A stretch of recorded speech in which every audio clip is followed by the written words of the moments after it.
Hello students, welcome to logical writer channel. So अभी हम लोगों ने अपनी लास्ट वीडियो में रियल नंबर्स के बारे में डिस्कस किया था, जिसमें rational numbers, irrational number, integers, whole numbers and natural numbers सभी हम लोगों ने डिस्कस किए थे, राइट। सो इरैशनल नंबर्स के बारे में हम लोगों ने समझा था कि irrational number non terminating, non repeating होते हैं, मतलब नॉन रिकरिंग होते हैं। एंड आपको पता है कि नंबर लाइन पे सारे ही नंबर्स प्रेजेंट होते हैं, राइट। अगर मैं नंबर लाइन की बात करूं तो उसमें सारे नंबर्स प्रेजेंट होते हैं, चाहे वो रैशनल हो, इरैशनल हो, इंटीजर्स हो या रैशनल नंबर हो, कुछ भी हो, ठीक है।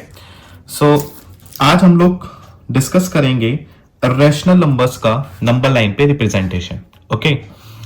तो जैसे अगर मैं एक नंबर की बात करता हूं आपसे, जैसे √2 के लिए मैं आपसे पूछता हूं, तो आपको पता है कि सर √2 हमारा एक इरैशनल नंबर है, राइट।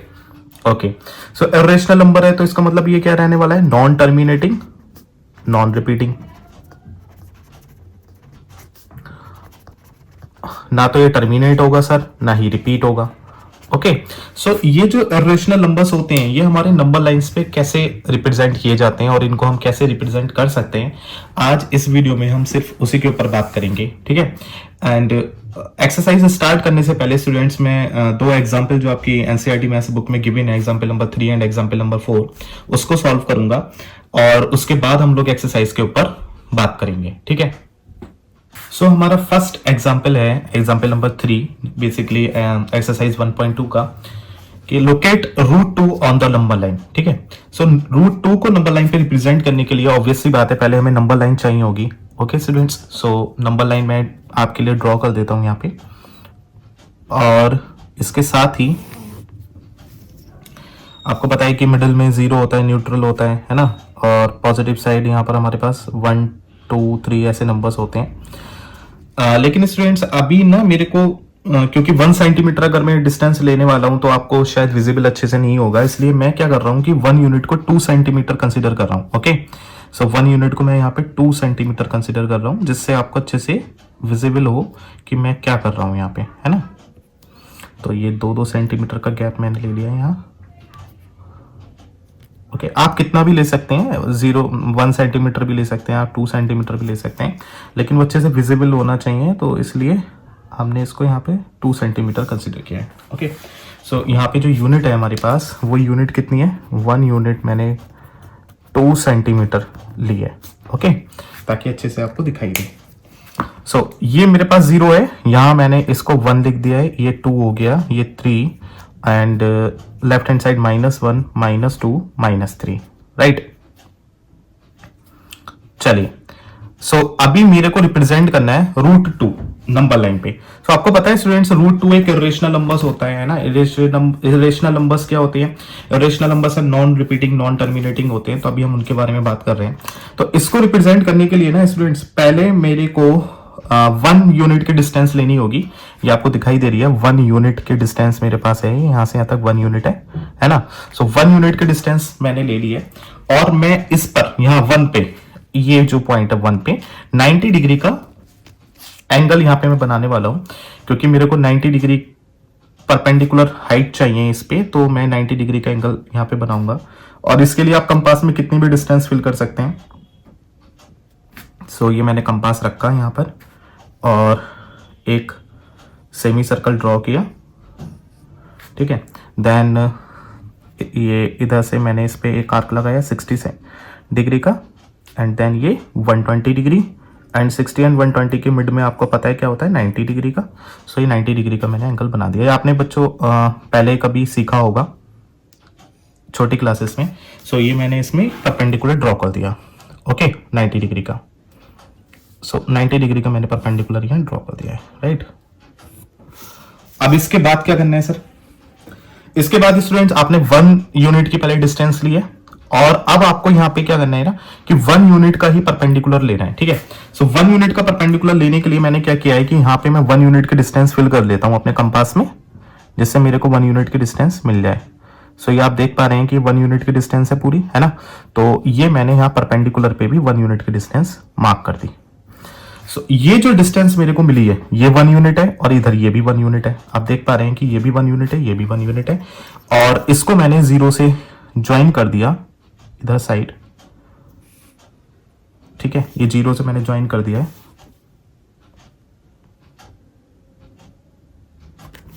ओके, और ये डिस्टेंस मैंने अपने कंपास में फिल कर लिया अगेन,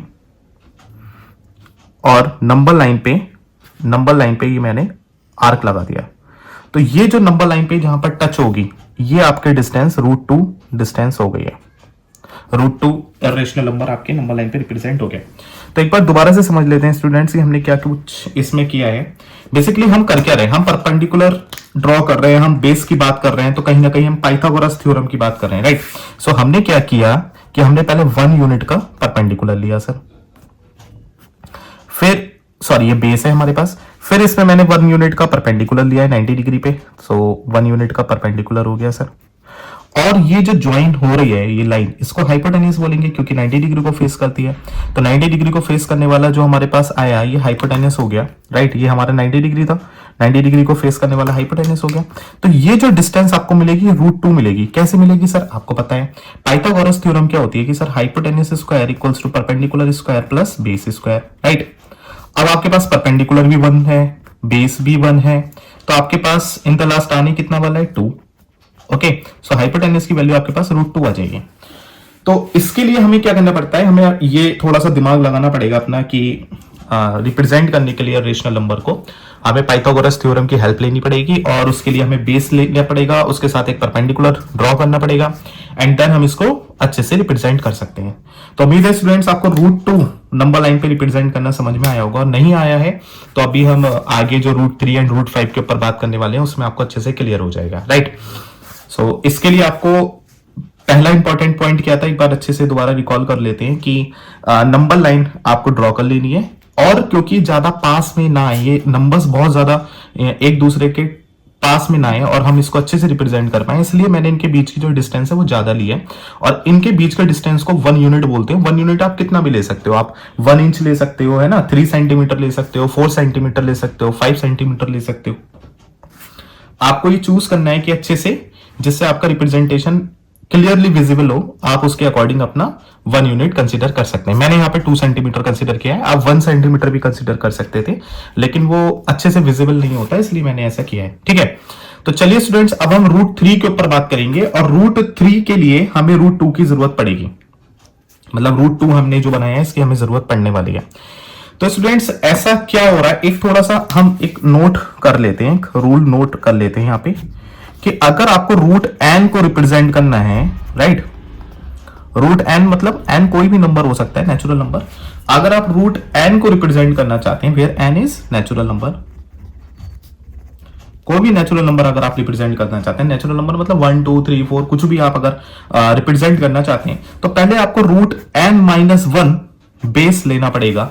ये मतलब आपको पहले √n-1 रिप्रेजेंट करना पड़ेगा, ठीक है। अभी √n-1 क्या है सर, देखिए अभी मेरे को √2 रिप्रेजेंट करना था, राइट, √2। तो √2 रिप्रेजेंट करने से पहले मेरे को 2-1 यानी 1 रिप्रेजेंट करना पड़ा। आप देख सकते हैं यहाँ पे मैंने 1 रिप्रेजेंट किया। अब अगर मैं √3 की बात करूंगा स्टूडेंट्स, तो √3 के लिए अगर √3 √n है तो n-1 कितना होगा आपको पता है, √3-1 होने वाला है, यानी कि √2। तो इसलिए मैं आपसे बोल रहा हूं कि √3 रिप्रेजेंट करने के लिए पहले मेरे को √2 रिप्रेजेंट करना पड़ेगा, ओके। और √4 रिप्रेजेंट करने के लिए आपको पता है √4 को रिप्रेजेंट करने के लिए इतनी कोई आपको दिक्कत पड़ने वाली नहीं है, क्योंकि √4 तो इन द लास्ट 2 × 2 और स्क्वायर रूट में से 2 बाहर आ जाएगा, तो इसका मतलब 2 ही हो गया। तो नंबर लाइन पे आप 2 रिप्रेजेंट कर देंगे, और 2 तो हमें क्लियरली विजिबल भी है, 1 2 2 हमें विजिबल है, इसमें आपको कुछ करना ही नहीं है, 2 सिंपल हो गया। मतलब √4 आप ऐसे ही बना सकते हैं, कोई दिक्कत नहीं है। √5 के लिए क्या करना पड़ेगा स्टूडेंट्स, अगेन √5-1 रिप्रेजेंट करना पड़ेगा। √5-1 कितना, √4 यानी कि 2, फिर भी हमें 2 की जरूरत पड़ेगी। तो हम इसकी हेल्प से अभी आगे क्वेश्चंस करने वाले हैं कि √4 को कैसे रिप्रेजेंट किया जाता है। √4 में तो कोई दिक्कत नहीं है आपको। √3 को कैसे रिप्रेजेंट करेंगे एंड √5 को कैसे रिप्रेजेंट करेंगे, चलिए जल्दी से उसके ऊपर भी बात कर लेते हैं स्टूडेंट्स, है ना। सो स्टूडेंट्स √3 को रिप्रेजेंट करने के लिए पहले मेरे को √2 चाहिए होगा। √2 मैं अभी आपको समझा चुका हूं ऑलरेडी, है ना। सो मैंने इसको प्रॉपर सेम वैसे ना बना के थोड़ा सा अलग तरीके से इन द सेंस मतलब पूरा मैंने 90 डिग्री आपको बना के नहीं दिखाया, या मैंने प्रोटेक्टर की हेल्प से 90 डिग्री एंगल यहाँ ले लिया है, राइट। आपको पता है हालांकि हम 90 डिग्री एंगल कैसे बनाते हैं, तो ये मैंने शॉर्ट में थोड़ा सा बना दिया। ओके, हालांकि आप प्रोटेक्टर का यूज ना करके कंपास का यूज करेंगे तो ज्यादा अच्छी है 90 डिग्री के लिए। ठीक है, तो अभी हम रूट 2 तक पहुंच चुके थे सर। अब इसके बाद क्या करना है, सेम हमको स्टेप फॉलो करना है, क्योंकि हमें पता है कि सर आपको पता है हाइपोटेन्यूज स्क्वायर अगर हम करेंगे तो हमारे perpendicular square plus base square के इक्वल आना चाहिए, है ना, पाइथागोरस के हिसाब से। सो रूट 2 तो मेरे पास है, ये बेस है मेरे पास। परपेंडिकुलर अगर मैं 1 यूनिट ले लेता हूं तो ये इन द लास्ट आपके पास अगेन 2 + 1 यानी √3 आने वाला है ना। तो इसको सॉल्व कर लेते हैं। अभी हमारे पास √2 तो आ गया सर, है ना। अभी मेरे को यहाँ पे क्या करना है, 1 यूनिट का परपेंडिकुलर ड्रॉ करना पड़ेगा। सो 1 यूनिट का परपेंडिकुलर ड्रॉ करने के लिए आपको परपेंडिकुलर सेम वही सेमी सर्कल ड्रॉ करेंगे। ये सेमी सर्कल मैंने ड्रॉ कर दिया। इसके बाद में ये यहाँ से आर्क लगाएंगे तो ये 60 डिग्री हो गया आपका। देन थोड़ा यहाँ से आर्क लगाएंगे तो 120 डिग्री हो गया ये इधर, एंड देन ये। सो ये हमारा 90 डिग्री एंगल बन गया √2 के ऊपर, है ना, √2 जो हमें मिला था वहां से। सो √2 के ऊपर मैंने एक परपेंडिकुलर ड्रॉ कर दिया है। ठीक है, अब ये √2 के ऊपर जो परपेंडिकुलर मैंने ड्रॉ किया है ये मेरे को चाहिए सिर्फ 1 यूनिट का। सो अगेन मेरे को 1 यूनिट डिस्टेंस इसमें मेजर करनी पड़ेगी। सो मैं इसको यहाँ से लेकर के यहाँ तक देख लेता हूँ। ये 1 यूनिट डिस्टेंस है, और 1 यूनिट डिस्टेंस मैंने √2 से यहाँ पर आर्क लगा दिया। फिर से मैं इसको ज्वाइन कर दूंगा स्टूडेंट्स, और ये मेरे को हाइपोटेन्यूज मिल जाएगा। आप देख सकते हैं ये हाइपोटेन्यूज मिल गया, है ना। सो ये जो डिस्टेंस थी बेस, ये √2 थी, ये हमने पहले सीख लिया था। अभी बिल्कुल जस्ट यहां से यहां तक मेरे पास 1 यूनिट डिस्टेंस थी, और ये जो परपेंडिकुलर वो सॉरी हाइपोटेन्यूज मेरे पास आया ये √3 का आया, और ये √3 के डिस्टेंस में अपने कंपास में फिल करने वाला हूं। ये मेरे पास कंपास में √3 डिस्टेंस फिल हो गई है, और आर्क लगा देने के बाद में जो मेरे को नंबर लाइन पे जो मिलने वाला है ये √3 होने वाला है। ओके, सो इस तरीके से हम लोग स्टूडेंट्स नंबर लाइन पे ड्रॉ करते हैं रेशनल नंबर्स को। उम्मीद है आपको समझ में आया होगा कि पहले आपको क्या करना पड़ेगा, जो भी आपको √n यानी नेचुरल नंबर आपको रिप्रेजेंट करना है नंबर लाइन पे, तो उसके लिए पहले आपके पास √n-1 मतलब उससे एक छोटा नंबर लाइन पे रिप्रेजेंट होना चाहिए, है ना। उसी के बाद हम लोग उसको रिप्रेजेंट कर सकते हैं। ओके, सो आप इसकी प्रैक्टिस करेंगे धीरे धीरे तो आपको ये आ जाएगा इजीली, है ना। इसमें कुछ इतना ज्यादा दिमाग लगाने की जरूरत है नहीं, आप सिंपल पाइथागोरस थ्योरम की हेल्प से इसको सॉल्व कर सकते हैं। अभी हम लास्ट हमारा एक और एक्सरसाइज 1.2 में आई थिंक हाँ क्वेश्चन नंबर 3 है स्टूडेंट्स। सो ये आप देख सकते हैं बुक में, ये मेरे पास है question number 3, show how √5 can be represented on the number line. So अभी हम √5 के ऊपर और बात करेंगे। हमने एग्जाम्पल में जो भी 2 एग्जाम्पल थे उनको सॉल्व कर लिया है। सो देख लेते हैं इसको भी फटाफट। ये एग्जाम्पल नहीं है आपका, लेकिन मैं इसको लिख देता हूं यहाँ पे।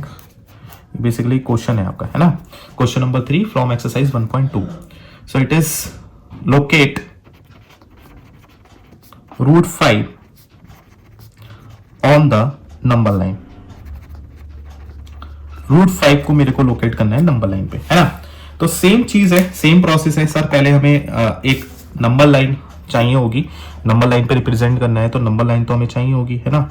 सो ये मैंने नंबर लाइन ड्रॉ कर ली, और यहां पर भी स्टूडेंट जो मैंने यूनिट ली थी वो कितनी ली थी, 1 यूनिट मैंने कंसिडर की है 2 सेंटीमीटर की। मैंने बताया था आपको, ये आपके ऊपर डिपेंड करता है आप कितनी भी इसको ले सकते हैं। ठीक है, सो ये मैंने एक लाइन ड्रॉ कर ली है, और यहां पर मैं मिडिल में 0 लिखने वाला हूं, राइट, और इधर की साइड 8 10।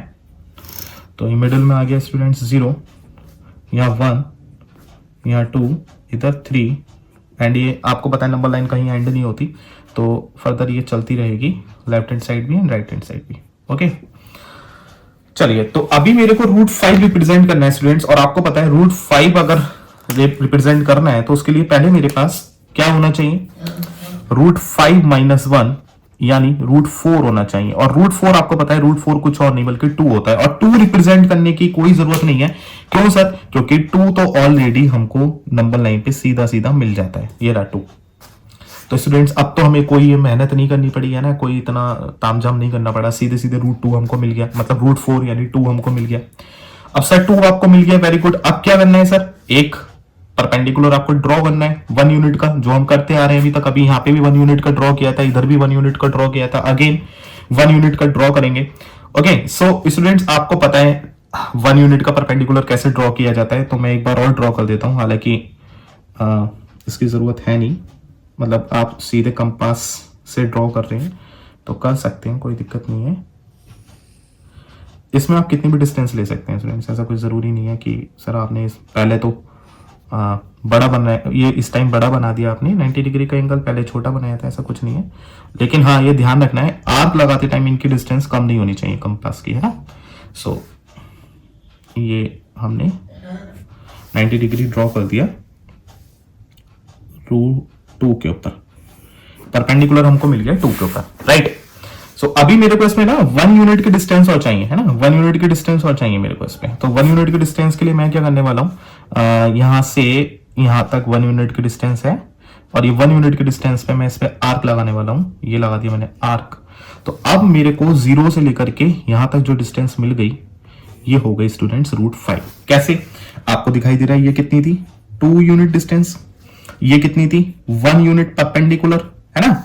सो आप मेरे को बताओ जरा, पाइथागोरस में अगर मैं रखूंगा तो पाइथागोरस में क्या होता है, perpendicular square plus base square. Perpendicular कितना था आपका 1, बेस कितना था आपका 2, 1 का स्क्वायर 1, 2 का स्क्वायर 4, यानी कितना आ गया 5, और ये हाइपोटेनस स्क्वायर चलता ही है इधर। तो अब आपके पास हाइपोटेनस की वैल्यू कितनी आ गई सर, अब हमारे पास हाइपोटेनस की वैल्यू आ गई रूट 5। तो बेसिकली अब हमको रूट 5 डिस्टेंस मिल गई है, हाइपोटेनस जो है वो हमारा रूट 5 है। तो ये डिस्टेंस मैं अपने कंपास में फिल कर रहा हूं, और कंपास में फिल करने के बाद में इसको नंबर लाइन पे मार्क कर रहा हूं। तो ये जो मेरे पास आपको दिखाई दे रहा है पॉइंट, ये रूट 5 है। ओके स्टूडेंट्स, सो आपको पता होना चाहिए स्टूडेंट्स की रूट 5, रूट 2, रूट 3 इन सब की कोई फिक्स्ड वैल्यू नहीं होती। जैसे मैंने अभी पहले इसको रूट 2 ड्रॉ करके बताया था, तो हम इसकी जनरली वैल्यू 1.414 लिख लेते हैं, 3 डिजिट तक लिख लेते हैं 1.414। तो इसकी कोई फिक्स्ड वैल्यू नहीं है, ये टर्मिनेटिंग नंबर होते ही नहीं है।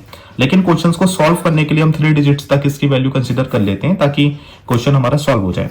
हालांकि ये non terminating non repeating number है, तो ये रिप्रेजेंट नहीं किए जा सकते किस फॉर्म में, P/Q की फॉर्म में भी रिप्रेजेंट नहीं हो सकते, और डेसिमल फॉर्म में अगर रिप्रेजेंट होंगे तो ये ना तो टर्मिनेट होंगे और ना ही रिपीट होंगे, राइट। सो इस चीज का आपको ध्यान रखना है, और ये मैं पहले ही आपको सारी चीजें समझा चुका हूं।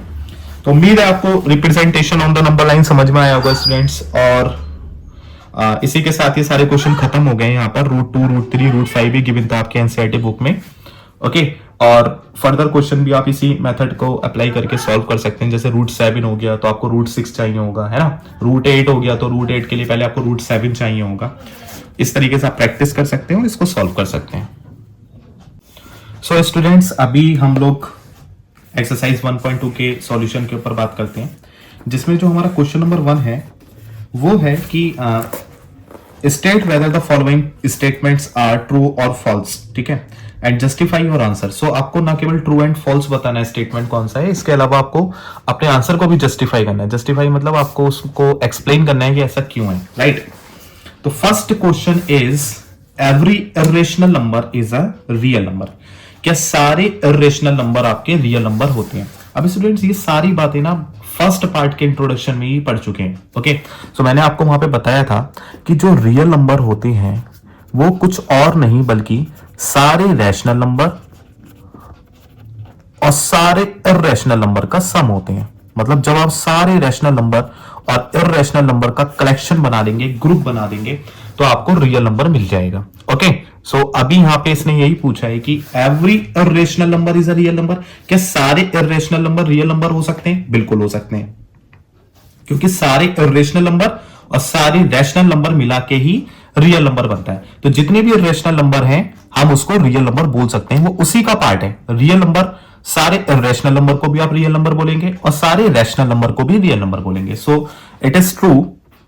और आप इसमें रीजन भी लिख सकते हैं कि irrational number is a part of real number, या फिर इसके अलावा आप इसमें ये भी बोल सकते हैं स्टूडेंट्स कि जितने भी हमारे पास इरेशनल नंबर का कलेक्शन है ना, जितने भी रियल नंबर हमारे पास होते हैं उसमें जो कलेक्शन आता है वो सारे रैशनल नंबर का कलेक्शन आता है और सारे इरेशनल नंबर का कलेक्शन आता है, राइट। चलिए ओके, अब हमारे पास आप इसको लैंग्वेज में बना के लिख देना। सेकंड पार्ट आता है students, every point on the number line, every point on the number line is of the form root m, where root m is a natural number. So आपसे यहां पे पूछ रहा है कि नंबर लाइन पे जितने भी पॉइंट्स होते हैं स्टूडेंट्स, है ना, वो हम रूट एम की फॉर्म में लिख सकते हैं, और जहां पर रूट एम हमारा नेचुरल नंबर होना चाहिए। तो ये बात स्टूडेंट्स ट्रू नहीं है, ये फॉल्स है। क्यों है, इसके पीछे का रीजन मैं आपको बताता हूं। देखिए नंबर लाइन के ऊपर ना आपके पास ना केवल नेचुरल नंबर आते हैं, नेगेटिव नंबर्स भी आते हैं, नेगेटिव इंटीजर्स भी आते हैं, है ना। तो हम उसको रूट एम की फॉर्म में नहीं लिख सकते जहां पे, और वो बोल रहा है कि root m where m is the natural number. क्या सारे नंबर आप every point on the number line, सारे पॉइंट जितने भी नंबर लाइन पे हैं, क्या आप उसको इस तरीके से लिख सकते हो रूट एम के फॉर्म में? लिख तो सकते हैं सर, लेकिन क्या हर जगह एम नेचुरल नंबर होगा? नहीं सर, ऐसा तो नहीं है। जैसे मान लीजिए मैंने लिखा -√2, -√2 मैंने लिखा, तो क्या यहां पे जो -2 है एम की जगह, यहां पर जो -2 है एम की जगह, क्या m इक्वल टू -2 आपका नेचुरल नंबर है? नहीं है सर। तो सारे पॉइंट जो नंबर लाइन के ऊपर होते हैं वो इस फॉर्म में नहीं लिखे जा सकते। हाँ, पॉजिटिव पॉइंट तो आप लिख सकते हैं, पॉजिटिव पॉइंट तो आप लिख सकते हैं 1 2 3, लेकिन वो भी सारे नहीं लिख सकते क्योंकि उसमें भी पॉइंट वाले नंबर आते हैं। लेट सपोज मैंने लिख दिया 1.2, है ना, तो अब यहां पर m की वैल्यू कितनी है? 1.2। पॉजिटिव तो है लेकिन पॉइंट में, और इंटीजर यानी नेचुरल नंबर हमारे पॉइंट में नहीं होते। तो पॉजिटिव भी आप सारे नहीं लिख सकते क्योंकि उसमें डेसिमल वाले नंबर भी आते हैं पॉजिटिव में, है ना, और नेगेटिव तो आप लिख ही नहीं सकते। तो ये फॉल्स स्टेटमेंट आप लिख सकते हैं, no negative number can be the square root of natural number, है ना।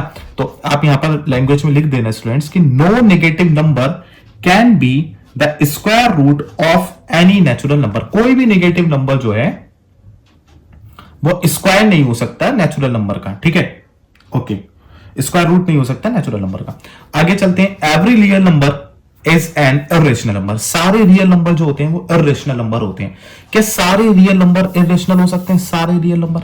नो सर, सारे रियल नंबर तो हमारे इर्रेशनल नहीं हो सकते। क्यों? क्योंकि सारे रियल नंबर के अंदर रैशनल नंबर भी आते हैं, सारे रियल नंबर के अंदर रैशनल नंबर भी आते हैं। तो रैशनल तो रैशनल नहीं हो सकते, रैशनल अलग होते हैं, रैशनल अलग होते हैं। हमने पढ़ा था जो P अपॉन Q के फॉर्म में लिखे जा सकते हैं वो रैशनल होते हैं, जो P अपॉन Q के फॉर्म में नहीं लिखे जा सकते वो इररेशनल होते हैं। तो ये भी फॉल्स हो गया, है ना।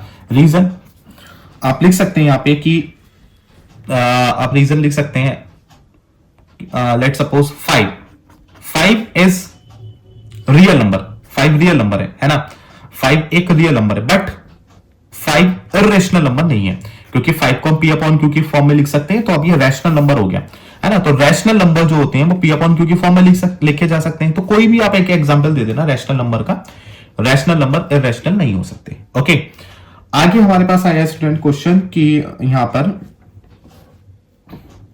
Are the square root of all positive integer irrational. क्या square root of all positive integer कौन कौन से होते हैं? पहले आप मेरे को ही बताओ। 1 2 3 4 5 6 7 8 9, लेट सपोज मैंने 9 तक ले लिया। तो कह रहा है कि सर इनका स्क्वायर रूट, अब मेरे को बताओ 1 का स्क्वायर रूट 1 ही होता है सर, रूट 2 का स्क्वायर रूट ये तो इरेशनल है सर, रूट 3 ये भी इरेशनल है, रूट 4 सर 2 आ जाएगा बाहर, रूट 5 ये भी इरेशनल है, रूट 6 इरेशनल है, रूट 7 इरेशनल है, रूट 8 इसको हम 2√2 लिखेंगे ये भी इरेशनल है, रूट 9 सर 3 बाहर आ जाएगा। तो आप मेरे को एक बात बताइए, कह रहा था are the square root of all positive integers, जितने भी पॉजिटिव इंटीजर्स हैं उन सबका स्क्वायर रूट इरेशनल होता है? नहीं सर, सबका तो नहीं होता। देखो अभी हमने देखा यहां पे कि 1 का स्क्वायर रूट इरेशनल नहीं है, 4 का स्क्वायर रूट इरेशनल नहीं है, 9 का स्क्वायर रूट इरेशनल नहीं है। आगे इसने बोला था if not give an example of the square root of a number that is a rational number. तो कह रहा था अगर ऐसा नहीं है तो आप एक एग्जांपल देके बताइए कि उसका स्क्वायर रूट आपके पास रैशनल नंबर आना चाहिए। तो देखो हमारे पास 4 का हम देख सकते हैं, 4 का स्क्वायर रूट 2 आया और 2/1 एक रैशनल नंबर है, 9 का स्क्वायर रूट 3 आया और 3/1 एक रैशनल नंबर है। और ऐसे और भी बहुत सारे हो सकते हैं, 16 हो गया, 25 हो गया, 36 है ना, 49 64, कोई भी परफेक्ट स्क्वायर आप ले सकते हैं और उसका जो स्क्वायर रूट आएगा आपके पास वो भी एक रैशनल नंबर आएगा। मतलब ऐसा नहीं है कि सारे के सारे पॉजिटिव इंटीजर जो है उनका स्क्वायर रूट आपको इरेशनली मिलेगा, कभी कभी रैशनल मिलेगा, कभी कभी आपको irrational, some time rational some time irrational. Okay, so उम्मीद है स्टूडेंट्स आपको 1.2 विद एग्जांपल पूरी क्लियर हो गई होगी, है ना। और अगर इसमें आपको कोई भी डाउट है या कोई भी इसमें क्योंकि मैं इसको शूट करते टाइम अगर इसमें कोई भी वीडियो रह गई, वीडियो में कोई भी कमी रह गई, तो आप वो मेरे को बता सकते हैं और कमेंट सेक्शन में आप कमेंट कर सकते हैं, ठीक है। तो मिलते हैं अपनी नेक्स्ट वीडियो में जिसमें हम लोग डिस्कस करेंगे 1.3 का सॉल्यूशन स्टूडेंट्स, और तब तक के लिए अपना ध्यान रखें। Bye bye.